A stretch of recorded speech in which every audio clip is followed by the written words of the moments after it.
This video is crazy. In an upload on Reddit, ICE is seen striking a man with their truck in the state of California. He flees, but agents from another direction would swarm him. They'd put their hands on this person, take him to the ground, and arrest him. Another ICE vehicle would arrive as well.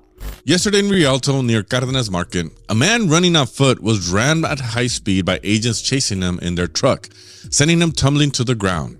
LA Taco received this exclusive footage today of this incident, which shows a man getting up after being struck, trying to limp away, then giving up before several agents get on top of him, handcuff him, and force him into a vehicle, without any concern for his injuries or giving him medical attention. I remind you that the DHS is well aware that a 2-ton vehicle is a quote-unquote deadly weapon, a fact that they've used to justify the shooting and killing of people several times, alleging that others have tried to do the same to their agents.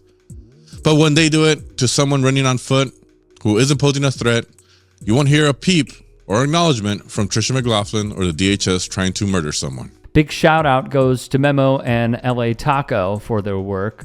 Sadly, we can add this one to the list.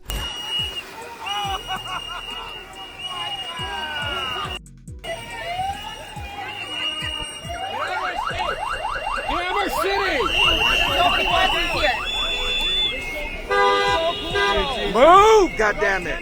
You need to move now! You can go. There's people in front of her. Move out of the way! Move out of the way! Move out of the way! Move out of the way! Move out. Why didn't you get out of your car? With your truck? I'm gonna go home and fuck your dad.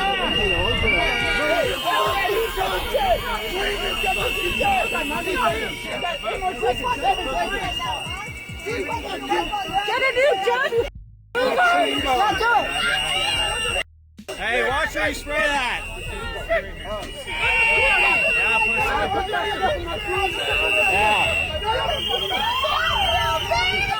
He's a German immigrant.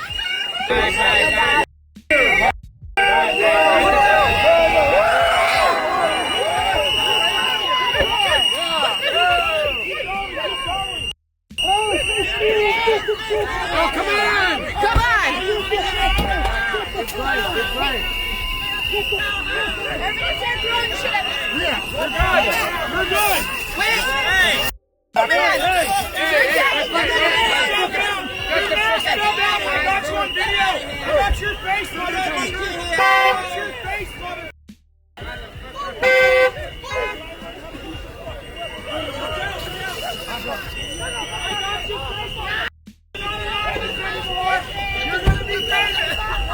Watch your back. You not see what the thing? Shut up. Yeah, exactly. Watch your back. Watch your back.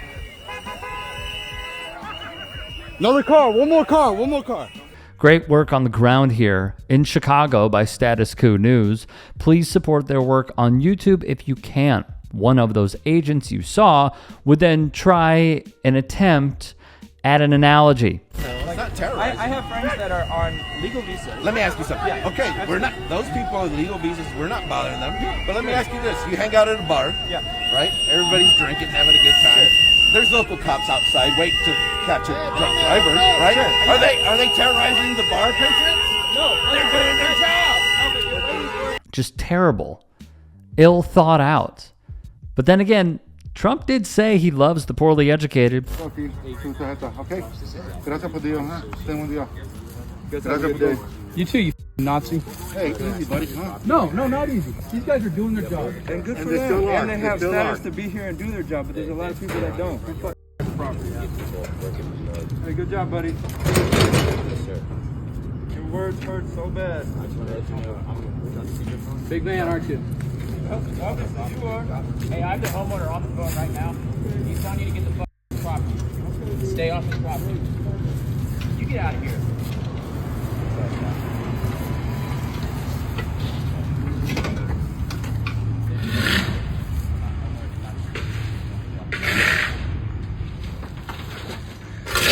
They asked for my ID. I wouldn't give it to him. I said, I'm a U.S. citizen. So poorly educated that they don't see the irony in what they are doing and why being labeled what this gentleman called them is rather spot on. Officer comes up to you. Here are a few things you can do. Ask for their name and badge number. Be sure to write it down.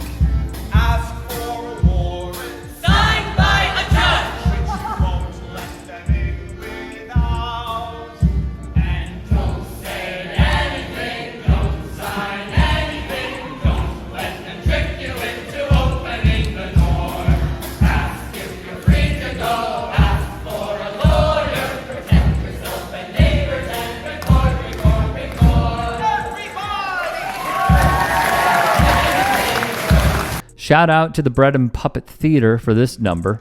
On top of this, And subjecting children to strip searches is an unsurprising tactic of the party that fought tooth and nail to protect pedophiles. Mr. Speaker, we're less than 10 days away from Christmas, a day in which many celebrate the birth of Jesus, a refugee. So the hypocrisy of those who would quote scripture asserting the preciousness of children while they pursue new cruel punishments for child refugees, I find it not just hypocritical, but despicable. This administration and Republicans have used their power not to protect children, but instead to strip unaccompanied children who come to this country fleeing danger, looking for safety or protections. Now with HR 4371, Republicans are treating unaccompanied immigrant children like criminals. They're putting them in prisons, they're subjecting them to invasive physical exams, and they're keeping them away from their families. It's no surprise since profiling, criminalizing, and physically assaulting Black, brown, and indigenous children is a shameful legacy written into the DNA of this country.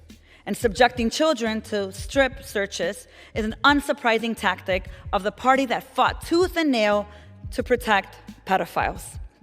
But none of that is predictable makes it less despicable. You know someone who else was willing to sacrifice his humanity to attempt to secure his security? You know who? Herod. And I'm pretty sure he's the villain in the Christmas story my colleagues claim is so sacred. Members, we have to choose to believe that another world is possible. We must use every tool at our disposal to protect our vulnerable children and build a world that affirms our shared humanity and ensures that people have safety. This bill criminalizes children and creates dangerous precedent that only makes them more vulnerable. I urge my colleagues to vote no on this bill, and I urge them to join me in championing legislation like the Family Reunification Act and the Upholding Protections for Unaccompanied Children Act. With that, I yield back to the ring. something that I think would be wise, aside from documenting as much as you can, videoing as much as you can, showing these ICE agents' faces if they do reveal them as much as you can. It is applauding when people that we vote in are sticking up for us. Got to take the wins. Delia Ramirez has been one of the best in Congress, as I have seen. And to be clear, I have no favorites. You should not have a favorite, but you should keep track of their record. You should be noticing what they say. You should be going over their votes. She is one of the most left members of Congress and is proving it time and time again. She is calling out Republicans to their faces, but not just that. I'm sure many of you probably didn't know anything with which she brought up. So I applaud her. I am glad that she is in Congress. She has to put in more years, but I could see her running for Senate at some point. And I also want to give a shout out to LA Taco and Status Quo News one more time because they are doing fantastic work on the ground. And the thing is, you can too. Your activism could play a humongous difference in someone being deported or staying. Someone being completely lost because no one was there to video their abduction, get their name, get a phone number, get the names of their parents, etc., loved ones, friends or not. So I am begging you once more, please, if you can, do your part in your community. Hey, I appreciate you watching. Now, if you can, please do become a channel member by going to youtube.com/tytsports and clicking the join button. If that's too much for you, you can just go to tyt.com/join to become a member. It helps all of us out here at the Young Turks and keeps our network afloat. In addition, you could follow me on my socials on Twitter, Instagram, and TikTok. Appreciate the love. Have a great day.